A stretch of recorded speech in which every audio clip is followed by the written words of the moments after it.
राधे राधे दोस्तों। आज मैं आपको सुनाऊंगी एक जाट और सुनार की बड़ी ही मज़ेदार कहानी। आइए कहानी शुरू करते हैं। एक जाट और सुनार में बड़ी गहरी मित्रता थी। एक बार जाट सुनार के घर गया। सुनार ने अपने मित्र की बड़ी आवभगत की। शाम को जब रोटी खाने का समय आया तो सुनार ने एक सोने की थाली में जाट के सामने खाना परोस दिया। जाट की दृष्टि उस थाली पर पड़ी। उसने मन ही मन सोचा कि यह थाली तो बहुत अच्छी है, किसी न किसी प्रकार इस थाली को अपना बनाना ही पड़ेगा। सुनार भी जाट की दृष्टि को ताड़ गया कि यह जरूर रात को थाली चुराने का प्रयास करेगा। सुनार ने भी बड़ी चतुराई से काम लिया। उस थाली में उसने पानी भरा और एक छीके पर उसको रख दिया। उस छीके के नीचे ही उसने अपनी चारपाई बिछा ली और लेट गया। सुनार ने मन में सोचा कि यदि मेरा मित्र इस थाली को उतारेगा तो पानी गिरने से मेरी नींद खुल जाएगी। अब रात को जाट उठा और धीरे से थाली को छूकर देखा तो पता चला कि उसमें तो पानी भरा है। जाट ने चूल्हे के पास जाकर राख छानी और थोड़ी थोड़ी करके इस थाली में डालता गया। आखिरकार राख ने पानी को सोख लिया। जाट ने थाली को इस तरह से उतारा कि सुनार को पता न चला। प्रातःकाल सुनार जागा तो देखा कि थाली गायब थी।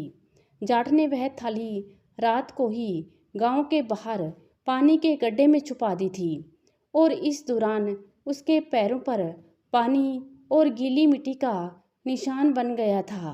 अब हुआ ये कि सोते वक्त जाट का एक पैर चादर से बाहर निकल रहा था। सुनार ने पैर पर पानी का निशान बना देख लिया।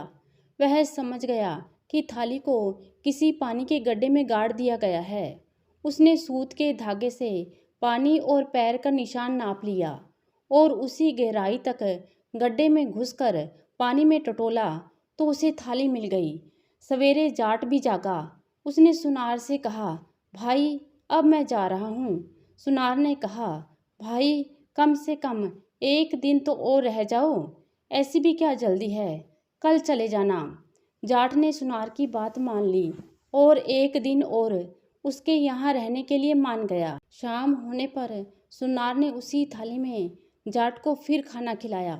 जाट उसी थाली को देखकर हैरान रह गया।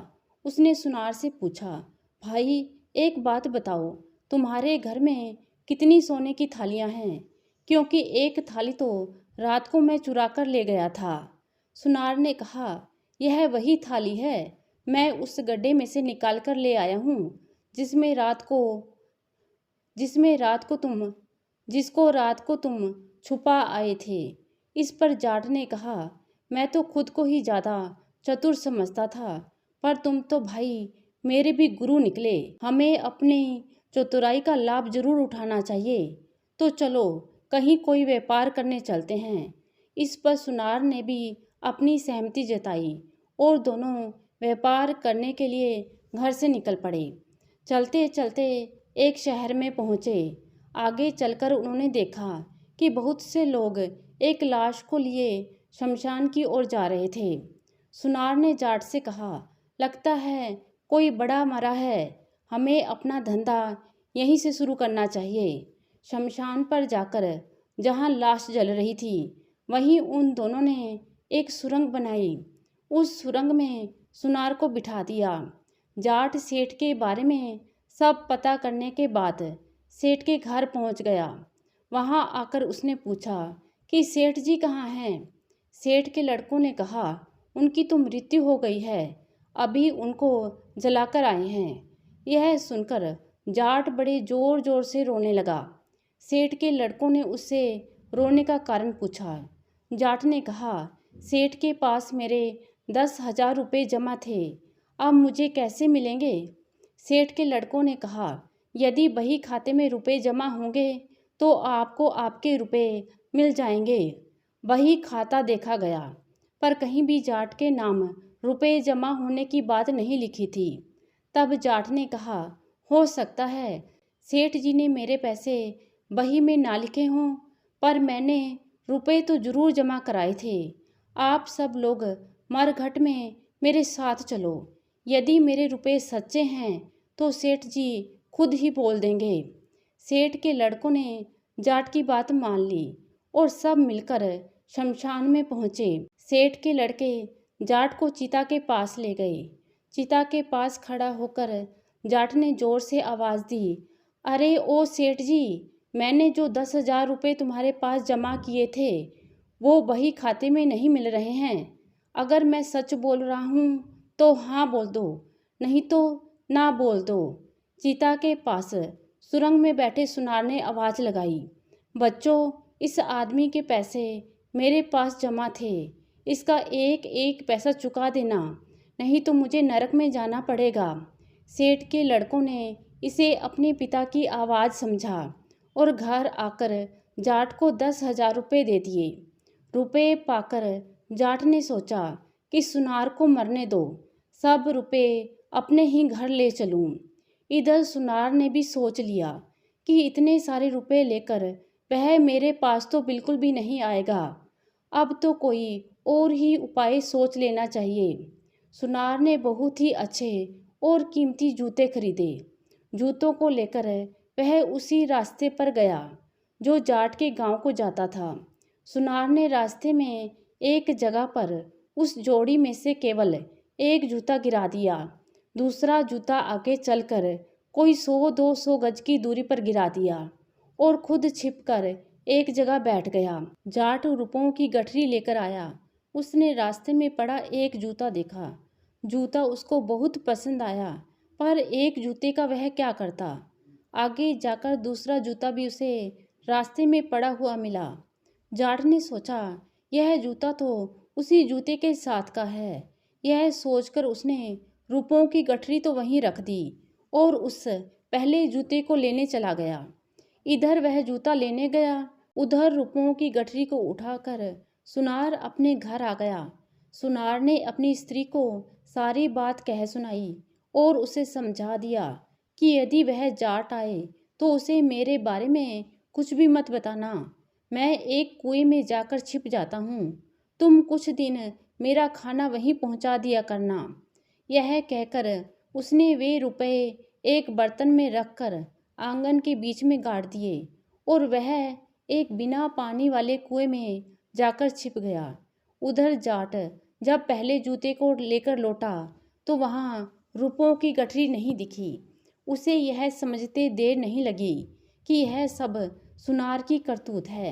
जाट सीधा सुनार के घर पहुंचा। सुनार की स्त्री ने जाट को घर आया देखा तो बोली, अरे मेरे पति को कहाँ छोड़कर आए हो? वह तो तुम्हारे साथ ही गए थे।